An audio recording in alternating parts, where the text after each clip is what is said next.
Hello and welcome to Online Composition 1. I'm your teacher, Jennifer Shaw. This is a beta test version of a lesson in a 4-week unit. This first PowerPoint is going to talk to you about the goals of the unit, kind of give you an overview of the unit, and then we're going to just jump right into lesson 1.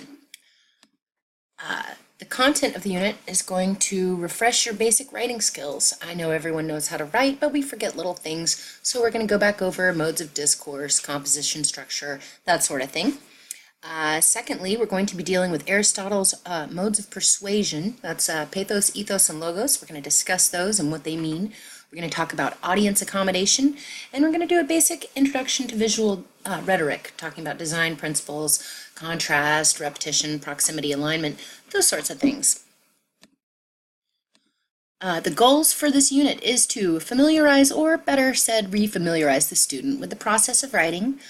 You should be able to define and provide examples of modes of persuasion by the end of this unit.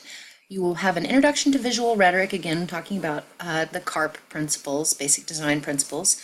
You will continue to develop analytical and peer self-assessment skills. This will be through your weekly blogs and your commenting. And you will use technology to create a final multimedia project that we will discuss in the coming weeks.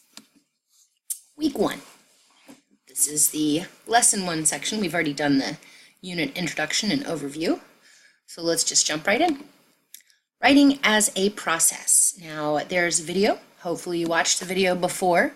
I'm not going to take up the time right now to watch it, but it's a really simple, cute little about 3-4 minute long video that kind of just talks about brainstorming and editing and revision and that sort of thing. We can go straight to this diagram, and this is a pretty effective way of describing the process. When you pre-write, you identify your audience. That's something that will be coming up again and again throughout this unit. But you want to do different things in your pre-writing phase. You want to kind of define the purpose of your paper. You want to think about the different approaches. You want to gather all your notes. You want to maybe do an outline. That's the easiest way to write a paper, in my opinion. Gather your notes, sort it all out, and then you start your first draft. When you do your first draft, this is where the real organization comes in. You look at your outline, you figure out the structure of your paper, and you just kind of try to make it as step by step, as logically as possible from getting from your introduction to your conclusion, point A to point B. Throughout this process, you will be editing. It shows it over here as this little piece going away, but actually throughout your drafting, throughout your pre-writing, throughout everything, until you get to publishing, you are always editing.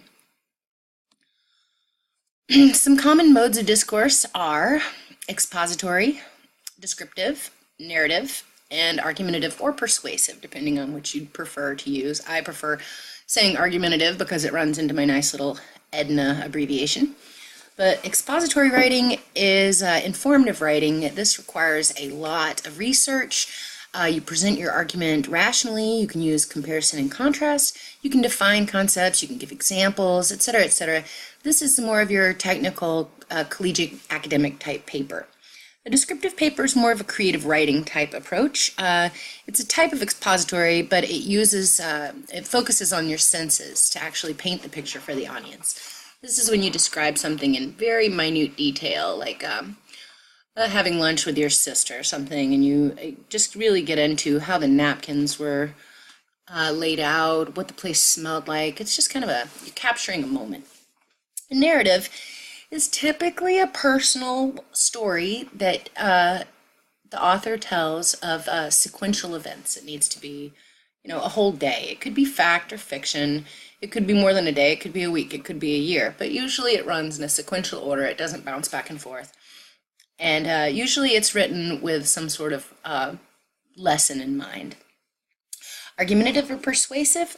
This is a form of discourse that requires a lot of research because you're going to need to have both sides, and you're going to be able to negate the side that you do not agree with. You state your formulated opinion at the beginning, and throughout the body of your argument, you try to influence your audience to come around to your way of thinking. Now, jumping back to planning to write. When we're talking about planning to write, let's say I'm going to write a narrative, or no, let's go with an expository. So I'm going to try to make an explanation for something. Well, I need to know what that's about, so I'm going to need to brainstorm, thinking about what it is I'm going to write about. I need to research and take notes. I really need to be effective with my note-taking. That is to say, keeping them organized. A lot of times people take notes and they don't write down their sources. Keeping your sources handy for your notes is very important when it comes to later revisions and editing. If you don't know where you got it, you could be accused of plagiarism. As you see, I kind of follow the basic format from the original outline, which is you write your first draft, you edit. You read it aloud to check for errors. I read it to my husband or my cat, or to myself in my mirror if I'm feeling very lonely. Again, you revise and edit.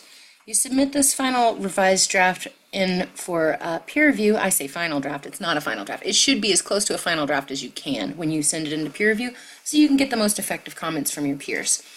Once you get your draft back from your peers, then you do your final revisions, your final edits, go through, polish that sucker, and you submit it or publish it as it was linked back in the diagram description. And this is just a cute little graphic of typically what the writing process is for most of us, specifically me for this current project. Lots of internet surfing, lots of snacking. Going on. Let's refresh on paragraph structure. You know, introductions and conclusions are different from the body. Introductions, you're going to bring your thesis around. You're going to kind of welcome the audience. Oh, hey, how are you doing? This is what we're going to be talking about today. So it doesn't need to follow the same format as the body of the essay. The body has a specific form, though, and this requires a healthy paragraph. You need a strong paragraph when you're composing your body, or you don't really have anything to say in your essay if you're just kind of meandering around. The best way to start your paragraph is a good, solid topic sentence. This introduces the theme of the entire paragraph, and each following or subsequent sentence needs to do something to build on that topic sentence. You can't say, I like dogs, and then your next sentence be, sometimes I go to the mall. The first sentence, I like dogs, needs to be supported by a sentence, I've always had dogs ever since I was a small child. See how it relates to the first sentence. I like to go to the mall doesn't relate at all unless you say there's a dog store at the mall where I visit dogs, but still you kind of want to follow the first sentence logically. As you see, the topic sentence is then followed by several supporting sentences related to and build upon the concept or theme from the topic sentence. Each supporting sentence should contain new information or an observation that is not present in the previous sentence. So, for example, saying, I really like dogs. Dogs are my favorite thing. Dogs are very gratifying for me. You're just repeating the same thing, and pardon the expression, you're beating a dead dog. Everybody knows you like dogs from the first sentence. You need to travel on from that dog. Say things like, I really like dogs. I enjoy taking dogs to the park and going on walks. Dogs are very smart animals. You just need to expound on your topic. Your topic is basically like the heading. It's telling your audience what to expect from the paragraph. This paragraph is going to be about dogs, but I'm not going to repeat myself. Moving on. Now, when I was looking up different graphics for this, I noticed that a lot of people build their house with the introduction as the roof, the body where it's at, and then the conclusion as the bottom. But I disagree with this because I think your introduction is the foundation for a good paper. A lot of times you write the introduction at the end. After you've written the paper, you can write an introduction, and once you finish your paper, realize that your introduction paragraph doesn't really have anything to do with the paper at all. So what I would suggest is kind of write a brief introduction, but don't be married to it. You're going to go back and you're going to edit everything like I showed you before. So just write an introduction to kind of get the general feel, and then as you write the body of the paper, you're going to understand more what needs to be in your introduction so that your audience can really get a good feel for what the paper's about. But you notice my little house. We have your introduction where you state your thesis, kind of state the whole plan of the paper. The body, where the magic happened. This is where the people live. This is the whole point of the house. If you don't have this part, if you just have a roof and a foundation, nobody can live there. That's not a house. I installed my own little editing chimney. Now this is just me being hilarious, but I like to leave a hole in there, so if I have a bad paragraph in here that doesn't really fit in this, let's just set a fire underneath it and let it shoot up out of that chimney. Get the heck out of there. Don't be afraid to edit. That's the one thing that I will impart to you If you don't edit, someone else will, and rather it be up to you than your teacher coming in and saying, you need to slash 10 pages of this 15 page. Let's just go ahead and submit something that's as close to the end as we possibly can by good, efficient, and constant editing. All right, we're getting towards the end of it.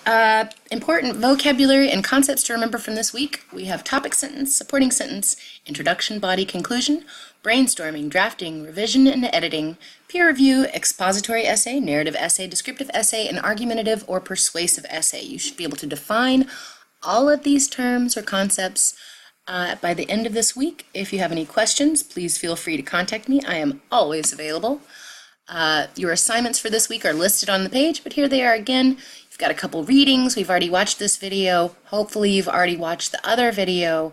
If not, go ahead and watch it now. It's not going to change the content of this, but if you feel like it, you can always come back and watch this video again after you've watched the shorter video.